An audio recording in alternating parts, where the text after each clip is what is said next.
All right, welcome back to our second vlog. What we're going to be doing today / tonight is fixing some of the damage and issues we had from the last drift event. Now, the last drift event, I walked around a little bit and showed you guys some different things. We did rip up some fiberglass. We did destroy some of the Racing Line Origin Lab lower line kit. So I do have a nice clean Origin Lab lower splitter. I do have two destroyed ones now as well. What I'm going to do is take some of this fiberglass resin with the hardener, get it all set up, and actually make a mold. I already pre-cut my strips. You can see what style this is for the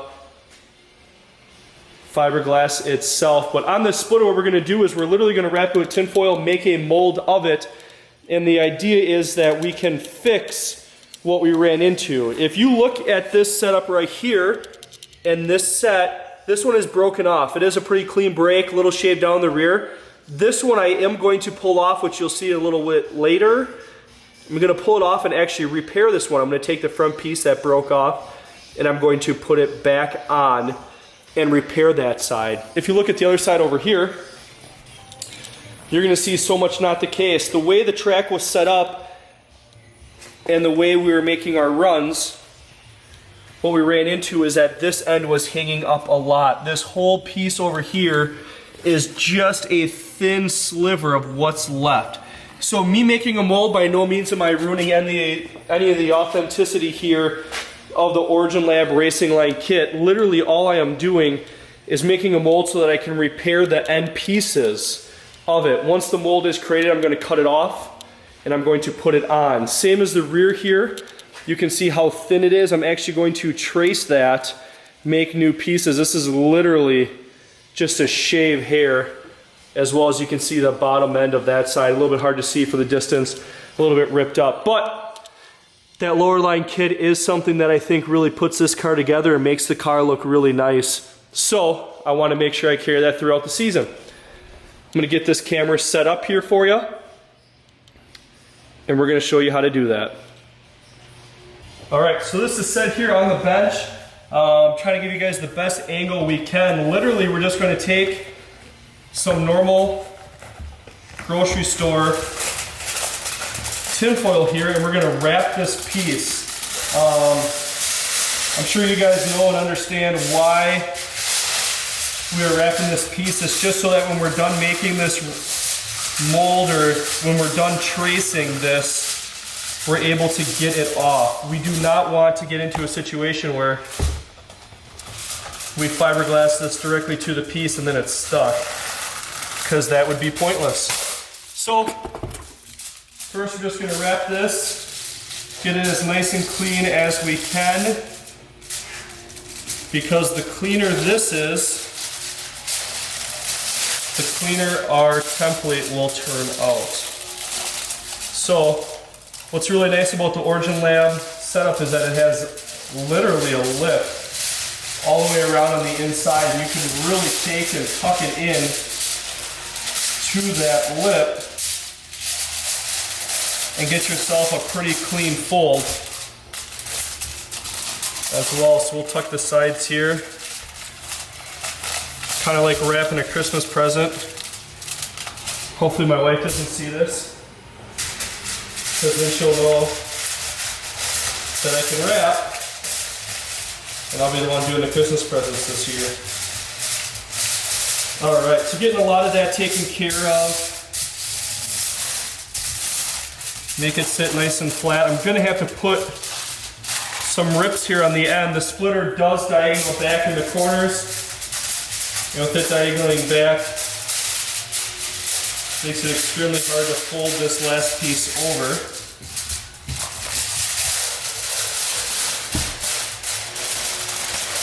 Which folding this piece over is obviously a must to follow that line. Now what's nice about this is, again, this is just a template.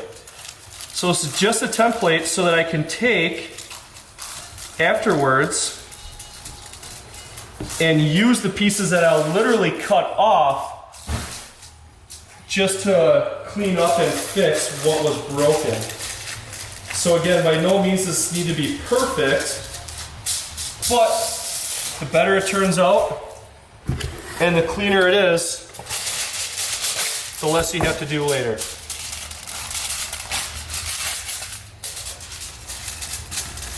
I'm going to take and wrap another piece right here just because it broke and I really want to make sure that nothing gets caught on there. Anything that gets caught on there will just ruin it and make it look worse. Besides ruining my original piece that is in perfect condition. So we'll make this a little bit of a tutorial. By no means am I a professional body man, by no means am I a professional fiberglasser in any facets of the word. All I know and everything I learn is from my buddy Jensen, who has done it several times in the past. Hit up JB's Auto House Fiberglass Repair if you're interested in seeing more or having him do work for you. Does everything from carbon fighting, skinning to repair of all fiberglass and pieces and literally anything you can think of to painting, the whole works. So hit him up if you want any work done, but I'm gonna get this propped up and then we'll go on with step 2. All right, so we got ourselves to step 2. Step 2 being laying down some of the fiberglass itself, getting resin on it, and the long part, waiting for that resin to cure so that you can move on with the process. So what I have here is just your standard mixing cup to be 100% straight. I got all these products from Walmart. So you can find and make this happen in any fashion you would want. Cup and hardener. I do have some hardener from other projects. Obviously I've done this before, a couple other projects that we completed. So I put 10 drops to every 2 ounces of the resin. It gives me a decent shelf life and some time to work with. I would say this is going to be a pretty decent sized project. And we're going to be putting a lot of resin down. So I'm going to go with 6 ounces of the resin itself. Now I'm going to add these drops and stir it together.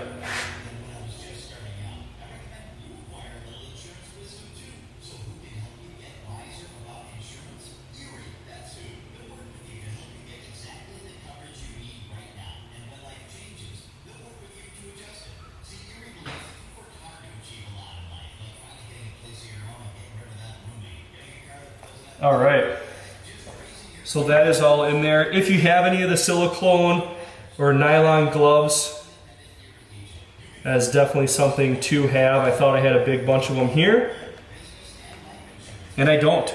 So I will have fun later trying to clean some of this off my hands.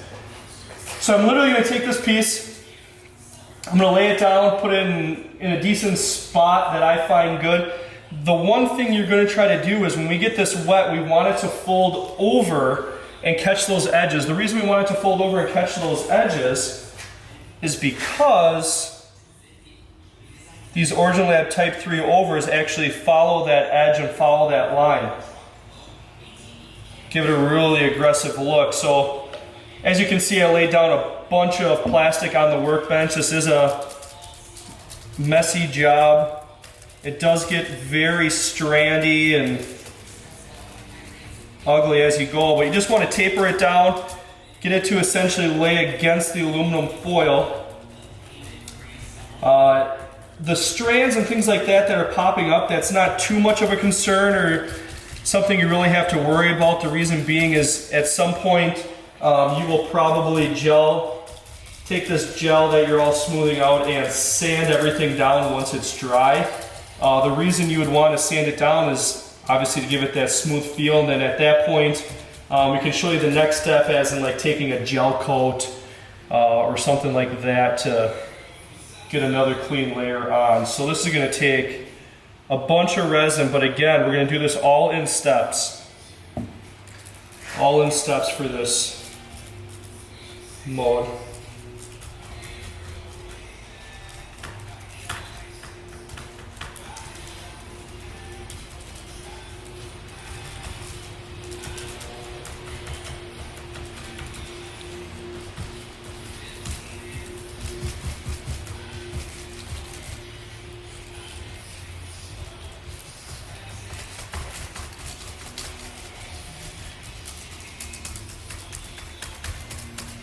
And then just keep working it in until the entire area that you're looking to cover is covered.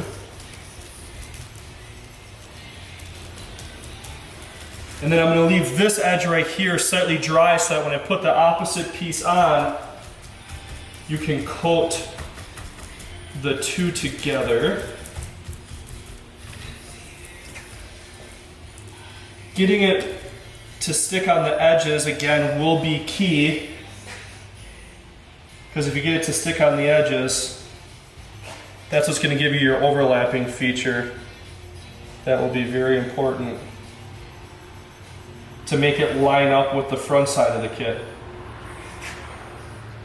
Or the opposite side in this case, being that it's side skirts.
And then it also helps slightly if you can use different portions to help fold it over, get it wet, get it to stick, get it to follow the mold, and then use other items to help hold it against there. So we got that layer down. Now we'll step over and get the next layer to make this one piece. All right, side two, as you can see here, I took some wheel spacers and just pushed them against here to help get that mold to follow the line we wanted to follow, but ran a little thin last time, so I'm going to throw another 2 ounces in there to help us hit our goal.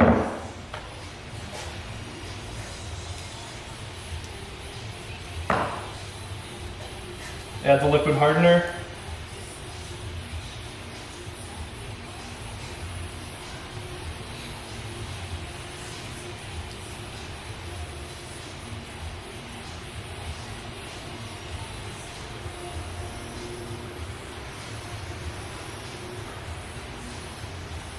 All right, have that. Stir it again, just like last time.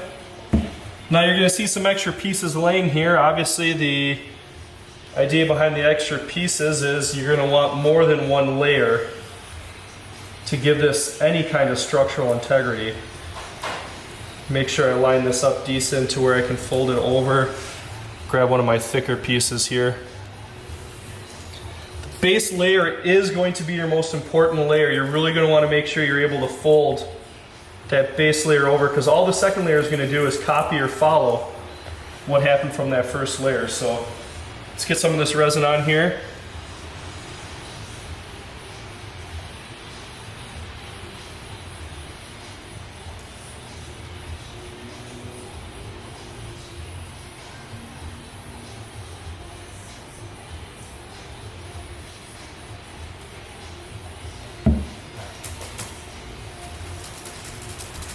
Now the key up front here is going to be to get enough coverage or get enough resin to where these two pieces completely bond.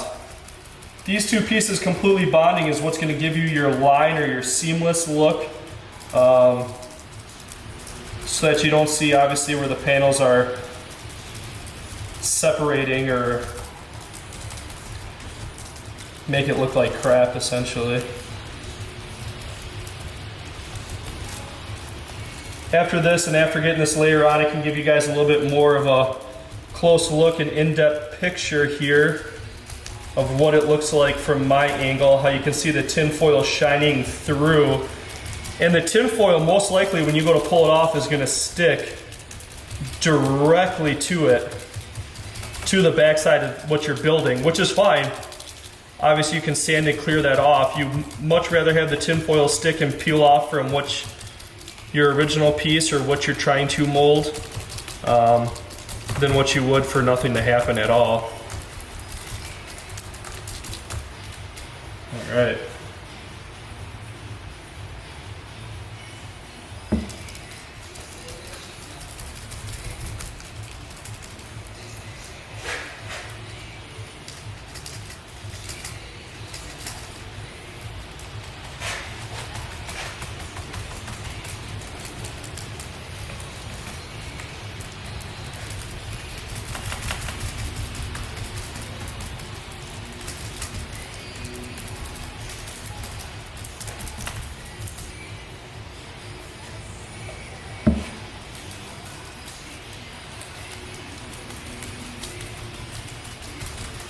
Once the pieces get decently wet with the resin, that's when you can start molding it or getting it to tack.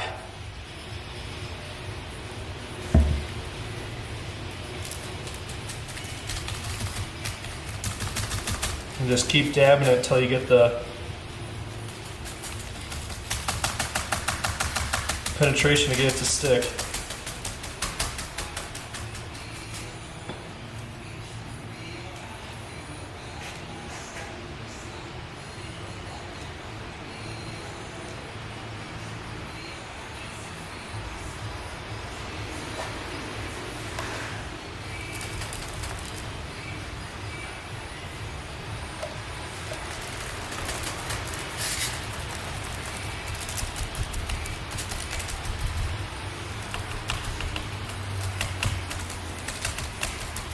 So I'll continue and I'll get the rest of this layer to go down and lay on, and we will show you the steps after that.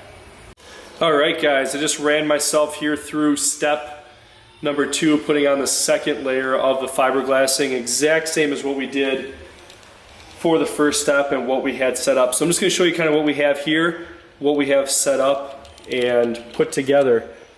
So as you can see the tinfoil through the fiberglass. Again, this is 2 layers